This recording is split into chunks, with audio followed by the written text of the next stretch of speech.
The hum of the fluorescent lights in Dr. Eleanor Vance's office was the only sound for a long moment, a low, persistent thrum against the backdrop of an otherwise silent afternoon. Her gaze, sharp and analytical, even behind the faint glint of her spectacles, rested not on the framed diplomas adorning her wall, but on the complex patterns she'd meticulously charted over 2 decades of practice. Today, however, the patterns felt different, more intricate, more baffling.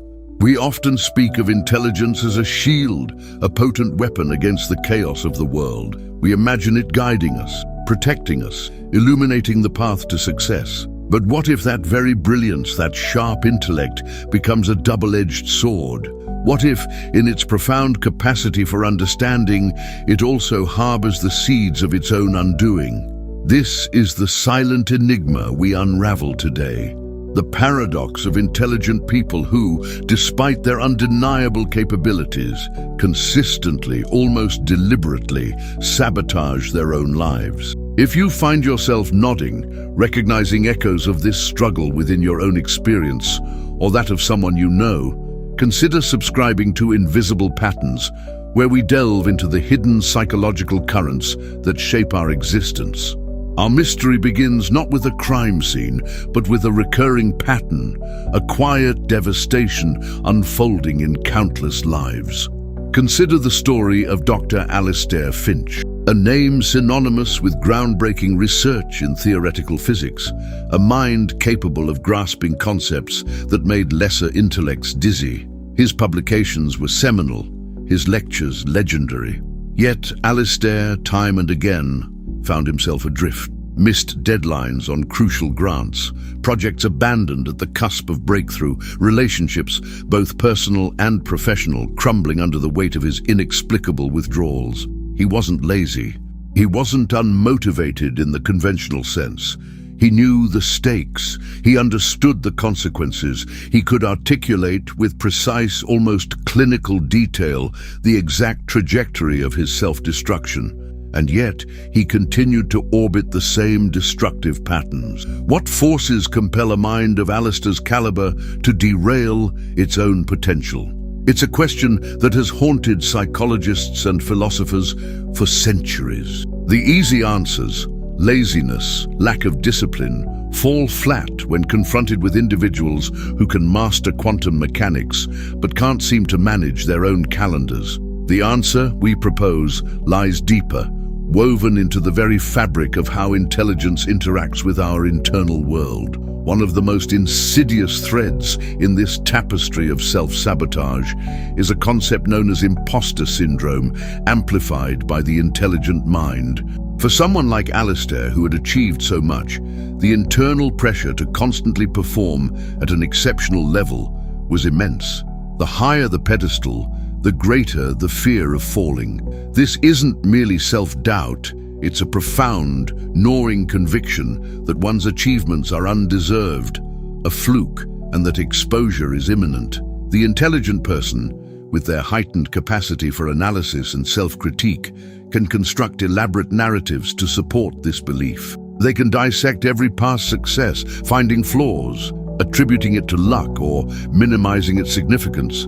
This constant internal scrutiny, this relentless search for evidence of their own inadequacy, becomes a self-fulfilling prophecy. Why risk failure and exposure when you can preemptively withdraw, ensuring that your perceived fraudulence remains undiscovered? The act of self-sabotage, in this light, becomes a perverse form of self-protection. It's a way of controlling the narrative, of ensuring that if something goes wrong, it's because they chose to let it go wrong, not because they weren't good enough. It's a preemptive strike against the perceived judgment of others, and perhaps, more terrifyingly, against their own internal judge. Another critical component is the burden of overthinking. Intelligence equips us with the ability to foresee multiple outcomes, to analyze complex variables, to anticipate potential pitfalls. While often an advantage for the intelligent self-saboteur, this gift becomes a curse. They can spin endless scenarios, each more daunting than the last. A A simple decision, like starting a new project, can become paralyzed by the sheer volume of potential problems their mind can conjure. They meticulously map out every possible obstacle, every conceivable failure point, until the path forward appears so fraught with peril that inaction becomes the only logical choice. This isn't procrastination born of laziness. It's a form of analytical paralysis, a cognitive gridlock where the sheer weight of foresight crushes the impulse to act. Alistair would often describe feeling stuck in his own head, a swirling vortex of possibilities and probabilities that rendered him incapable of taking the first step. The very machinery designed for complex problem-solving becomes an engine for intricate self-impediment. Then there's the subtle yet potent influence of perfectionism. For many intelligent individuals, the pursuit of excellence is not merely a goal, but an intrinsic drive. Anything less than perfect is perceived as a failure. Their acute awareness of nuances, their ability to discern even the slightest imperfection, means that the bar for good enough is set impossibly high. This isn't just about wanting to do well. It's about a deep-seated fear of making mistakes, of being seen as anything less than flawless. When faced with a task, the intelligent perfectionist might delay starting it, fearing they cannot meet their own exacting standards. Or they might endlessly revise, tweak and refine, never deeming anything truly finished. The unfinished project, the unsubmitted proposal, the unexpressed idea. These are not failures in the traditional sense, but rather artifacts of an impossible standard. The logic is chillingly simple. If it's never finished, it can never be imperfect. If it's never presented, it can never be criticized. Self-sabotage in this context is the ultimate avoidance strategy, a desperate attempt to preserve an idealized self-image by preventing any real-world test of its validity. Consider also the phenomenon of emotional detachment, often observed in highly intelligent individuals. While not universal, a tendency to prioritize logic and reason can sometimes lead to a disconnect from one's own emotional landscape. Emotions are messy, unpredictable, and often contradict rational thought. For someone who values order and predictability, emotions can feel like an intrusion, a vulnerability. When faced with situations that demand emotional engagement, conflict resolution, intimate relationships, dealing with setbacks, the intelligent individual might unconsciously retreat.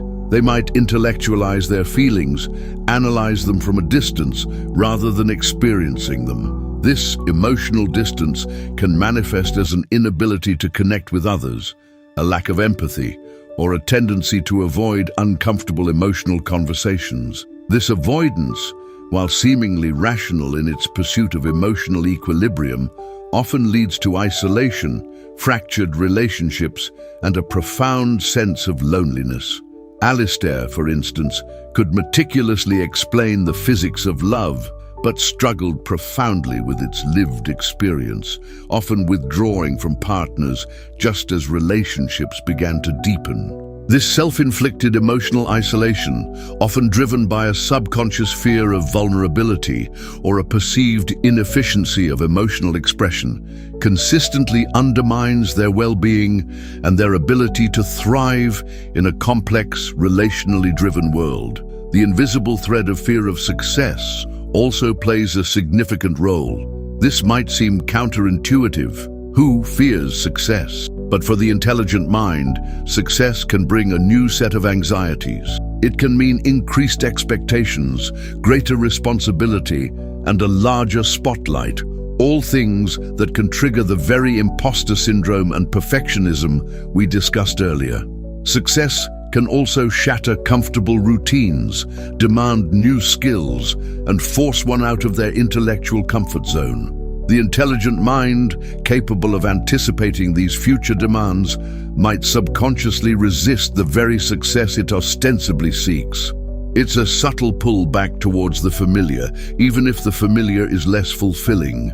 Alistair, after a major scientific breakthrough, would invariably experience a period of intense creative block, often followed by a period of self-isolation. The very recognition he had earned became a source of profound discomfort, leading him to retreat from the very opportunities his success had generated.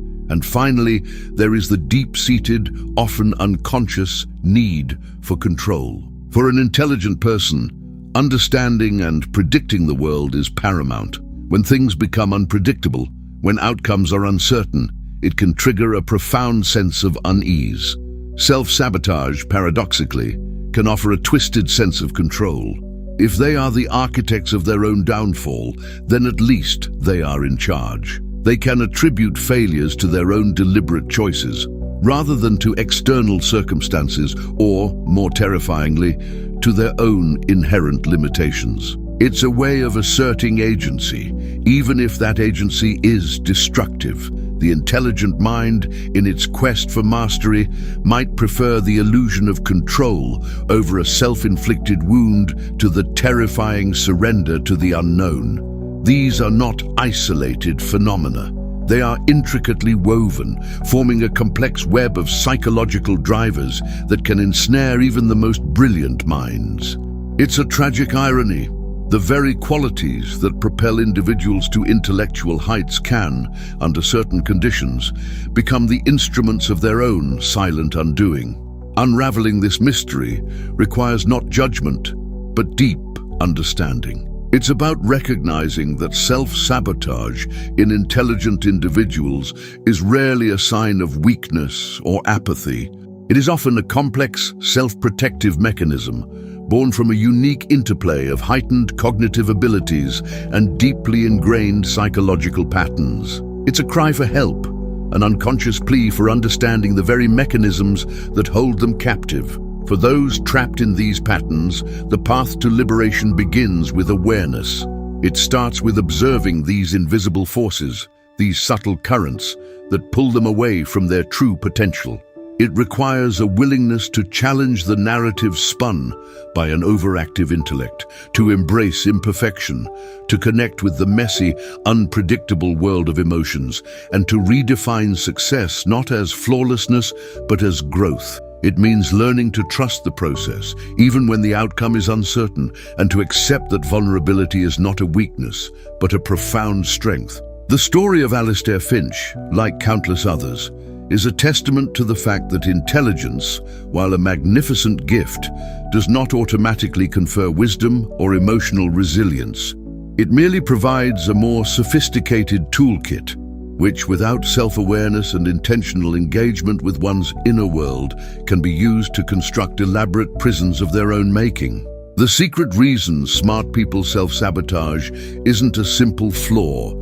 It's a profound, complex interplay of their greatest strengths turned against themselves. The path forward, therefore, is not about extinguishing their brilliance, but about redirecting it, understanding it, and ultimately integrating it with the full spectrum of their human experience. If this exploration into the intricate dance between intelligence and self-sabotage resonated with you, if it sparked a flicker of recognition or deepened your understanding of yourself or others, then you are precisely the kind of thoughtful individual we create content for. We delve into the hidden psychological currents that shape our existence, offering not quick fixes, but profound insights. To continue this journey of discovery, to peel back more layers of the invisible patterns that govern our lives, subscribe to Invisible Patterns.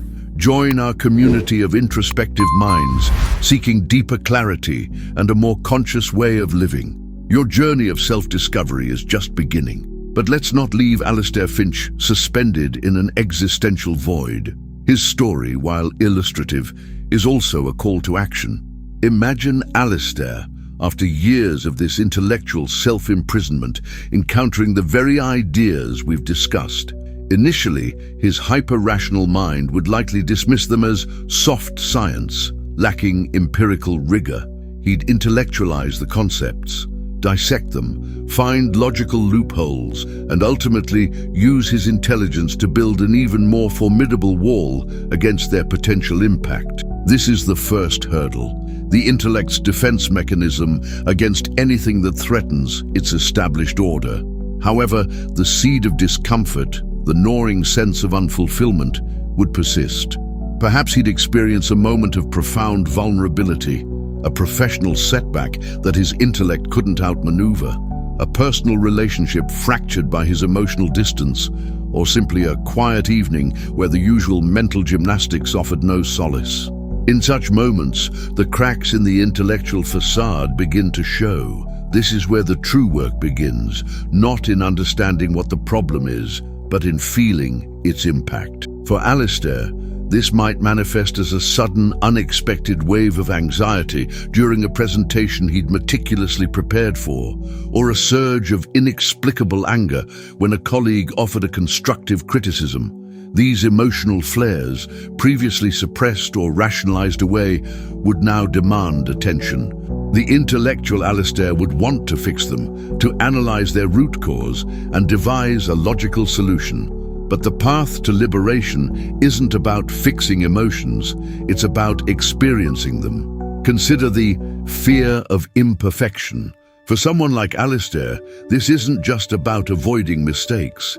It's about the deep-seated belief that any deviation from perfection diminishes his inherent worth. He might spend countless hours perfecting a minor detail in a report, missing deadlines for larger, more impactful projects. He might avoid proposing innovative, untested ideas, fearing the potential for failure and the subsequent judgment. The solution isn't to suddenly embrace mediocrity, but to redefine perfection. It's to understand that genuine innovation often emerges from a series of failed experiments, and that true mastery includes the ability to learn from imperfection. This redefinition requires a conscious shift from an outcome-oriented mindset to a process-oriented one. Alistair would need to learn to value the journey, the effort, and the learning, rather than solely the flawless end product. This means practicing self-compassion when he inevitably makes a mistake, rather than defaulting to self-criticism. It means allowing himself to be a beginner again, even in areas where he perceives himself as an expert. This vulnerability, this willingness to be seen as less than perfect, is terrifying for the highly intelligent who have built their identity around their intellectual prowess. Another facet of this self-sabotage is the over-reliance on logic. While logic is a powerful tool, life is not always logical. Relationships, creativity, intuition, these operate on different frequencies. Alistair might find himself in a relationship, for example, attempting to solve emotional conflicts with logical arguments, only to find them escalating. He might dismiss his gut feelings about a business opportunity because they lack data. The integration of intelligence means recognizing the limits of logic and learning to listen to other forms of knowing. This often involves practices that seem counterintuitive to the hyper-rational mind: mindfulness meditation, journaling, creative expression, or even simply spending time in nature without an agenda. These activities aren't about solving problems. They're about cultivating presence, about connecting with the deeper, non-verbal aspects of experience.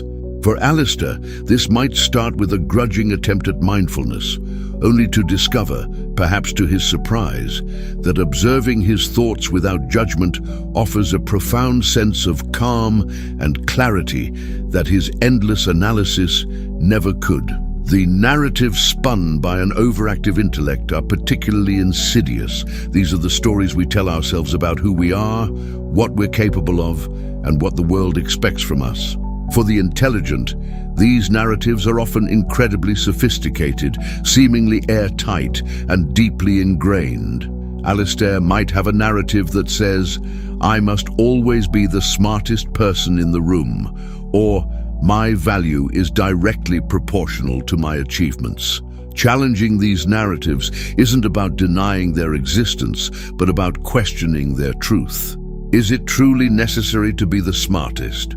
What happens if you're not? What other sources of value exist beyond achievements? This process of questioning requires courage, the courage to look inward, to confront uncomfortable truths, and to dismantle beliefs that have long served as pillars of one's identity.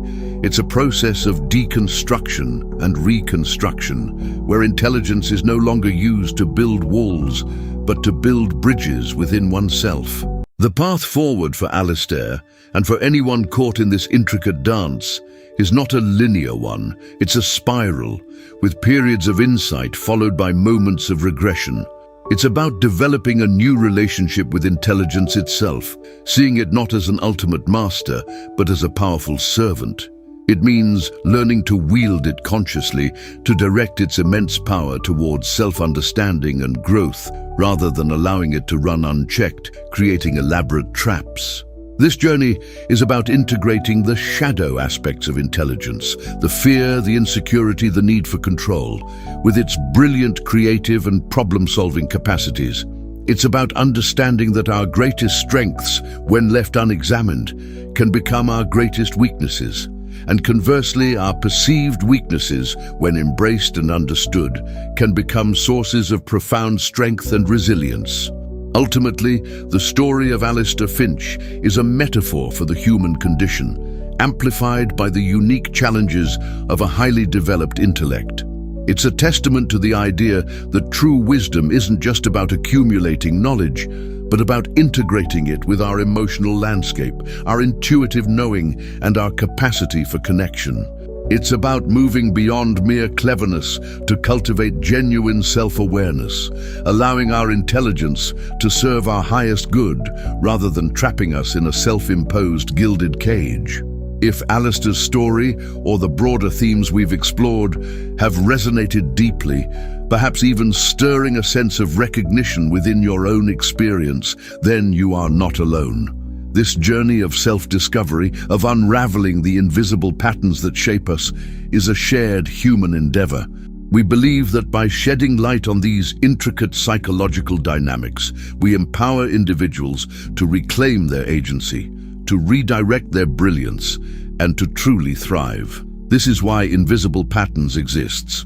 We are dedicated to providing the insights and frameworks necessary to understand these complex interactions, not just abstract concepts, but actionable perspectives that can transform your relationship with yourself and the world. If you're ready to move beyond intellectual understanding to profound personal insight, to challenge your own invisible patterns and to unlock your full integrated potential, then join us. Subscribe to Invisible Patterns. Let's continue to explore, to question, and to grow together. Your journey of self-discovery is not just beginning, it's evolving.